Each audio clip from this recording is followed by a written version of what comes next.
the kitchen. I'm going to play with some food today. So last week we talked about alcohol and you guys really liked that. So I am back in the kitchen and I've talked a lot about not using the scale to measure your wins. So I've made a lot of lives, a lot of videos, and done a lot of coaching and training about how we collect other types of wins in my coaching programs. Everybody does lose weight and there's a lot of that type of winning going on. But at the end of the day, if you are after energy, confidence, a lot of these types of things that women are after, the scale is actually a terrible way to measure that. The other thing I always hear women say is that, hey, Jess, I want to get toned. And if you're using the scale and you're following a proper weightlifting routine, the scale is not going to tell the whole picture. The scale is just one measurement. So if you think about it, when you go to the hospital, they don't just like take your, listen to your heart and be like, all right, you're good to go.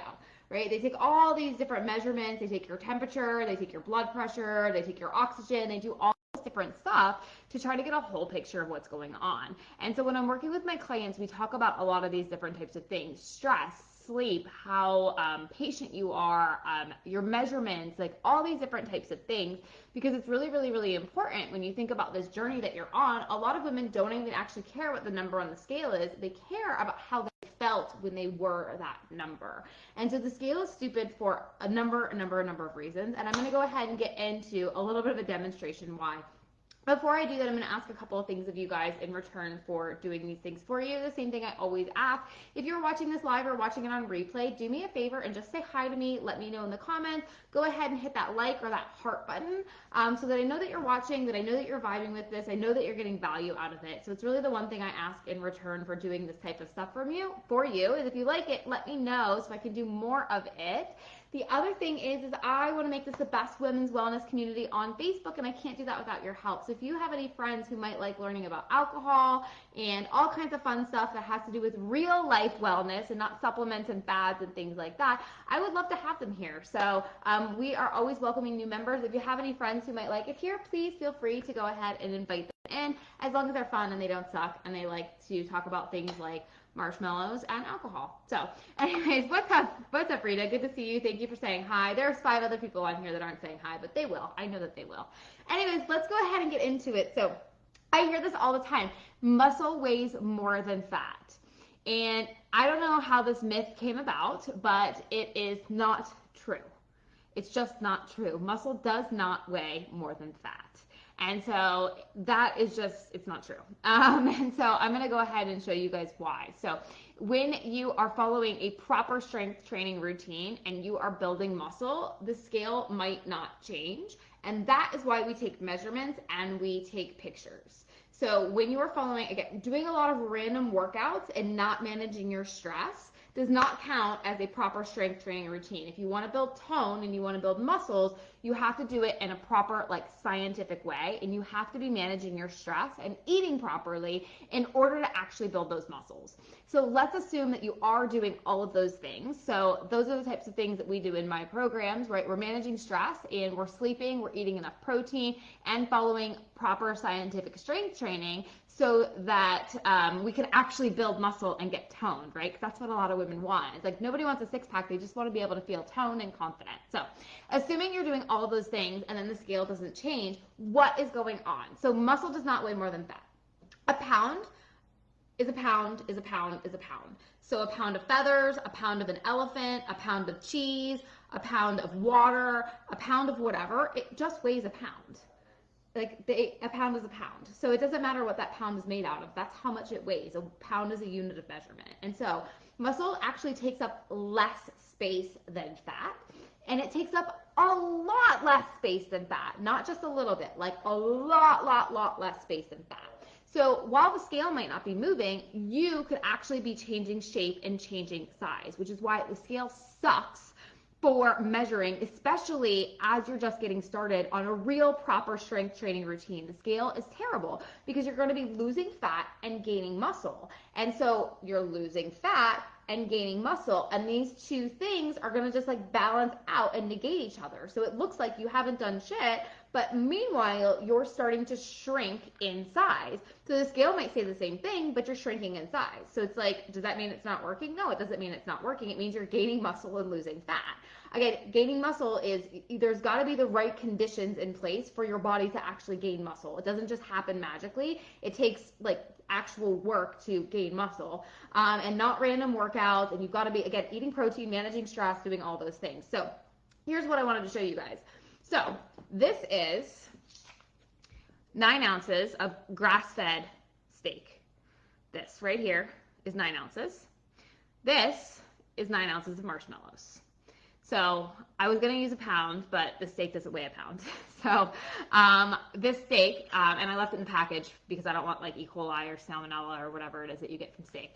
Anyways, this weighs 9 ounces. This also weighs 9 ounces minus the 1 marshmallow that I ate before I did this. So this is what I'm talking about, guys. So when you might be building steak on your body, when you're following the right type of routine, and you might be losing marshmallows. So you might be adding this and subtracting this. The scale is going to be the same, right? These two things are going to actually balance each other out. They both weigh the same amount, minus the bowl. These two things weigh the same amount. They take up a lot less space. So if you've got a lot of fat on your body, it's going to look like this. It takes up a lot of space. If you switch out that fat and you burn it and it turns and you are building muscle, so you're not just starving yourself, but you're actually building muscle in burning fat, right? You're going to weigh the same. These weigh the same, like the exact same. I have a scale. I used the scale. They weigh the exact same amount, but they take up less space. And so that, my friends, is what I mean when muscle does not weigh more than fat. It just takes up a lot less space. The other cool thing that muscle does instead of fat, so this fat, all of this, sends out inflammation into your body. So your knees hurt, your lower back hurts, your wrist hurts, you have a lot of aches and pains. Fat cells are really, really, really inflammatory. So all this fat is actually sending out inflammation signals to your brain. And so that also is what's happening when you have this. Now, the cool thing is when you start to burn this and you replace it with this, not only do you take up less space, but you actually also burn more calories. So muscle is really, really, really expensive for your body to maintain.